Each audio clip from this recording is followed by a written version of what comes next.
Who is Alex Berenson? Brendan, who is that guy? He's an anti-COVID guy. Yeah, he's the Fox News authority on why COVID isn't real. Here is Alex Berenson on Laura Ingram's show. They remember 2 weeks ago, as far as they were concerned, this was all going to go away after the election, particularly if Biden won. That was going to be because it's all ginned up. I mean, just compare and contrast the way that they looked at the caravan. Does everybody remember the caravan in 2018? That was like we were about to lose our homes to this caravan of women and children coming from Central America. We were all going to be under threat. And then all of a sudden, election day, and we never, ever, like the only time you heard the news report on it was with this, where the title of the story would be, "Whatever happened to that caravan?" Well, we sent some reporters to find it. And they heard that Trump won, so they gave up and went home. Yeah, well, in 2018, it was the Democrats who had taken the House. It was run up to the 2018. Well, Trump supporters told me that was their number one voting concern right ahead of the midterms in 2018. Is that right? Some of them, yeah. Wow. The caravan. Right, well, here is I mean Trump in the general sense, of course. Here is Berenson and Laura Ingraham talking about coronavirus. And it didn't go away, incidentally, after the election, but that's because it wasn't that big of a deal to begin with. I mean, I can't believe that people would fall for the idea that we need to remake society for an epidemic. Pause it that for right 1 second. now, Pause it for 1 second. This is my favorite thing. Keep that graphic up there. Alex Berenson, right? Former New York Times reporter. They cannot stand the Times except for as some type of signifier for a guy who is like, he has been, this is like the Dave Rubin of reporters, essentially, where it's like, I used to have some credibility and I'm going to use that credibility, which we don't all believe has any credibility, except for the fact that I'm no longer there as credibility.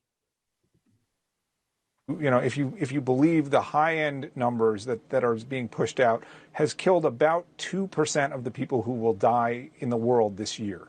Okay, it's 1.2 to 1.3 million people have died from the coronavirus, which sounds like a lot of people and is a lot of people, but you have to understand there's 8 billion people in the world and 60 million of them will die this year.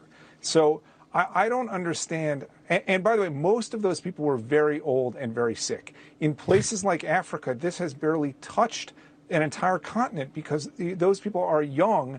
And most of Africa is a relatively young continent, and they're not getting sick and dying. I mean, for the most part, in a lot of the world, this is a problem of advanced societies and advanced age and very sick people. And the idea that we need to remake society for it, to me, is just insane.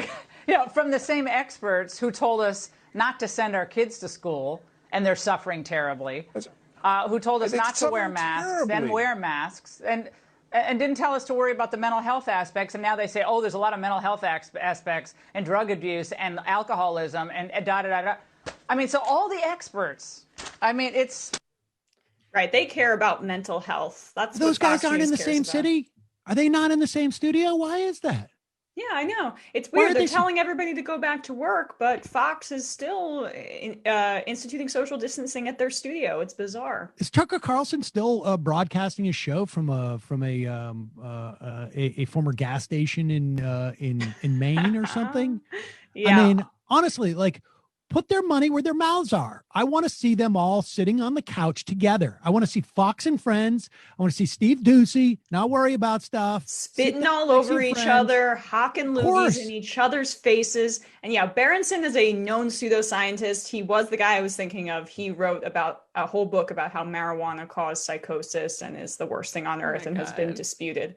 Yeah. Sounds like he got high once and had a problem. He should have a podcast called Asterisk for the Most Part. Like the amount of times he says that, like, oh, it's not hitting Africa for the most part. Like, do we have a graphic of what's going on in Sweden? Do we have anything that's going on? Because that's where we're here, right? The Sweden, like they're the ones who didn't do it. They didn't reshape. Their hospitals are getting overrun now. I mean, these people honestly should be. These people should be.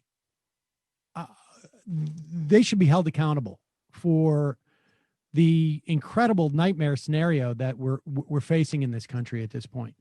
Yeah, there you go. Herd immunity. I mean, and again, they only put up straw mans to discuss COVID, which is like, our kids are suffering terribly from COVID. That's what they're saying. The experts are saying, like, no, the experts are all saying that kids can just transmit COVID. Some of them react terribly and die, but it's a small percentage. I know they're okay with a small percentage of children dying, but it's that they can spread it to vulnerable populations, including teachers.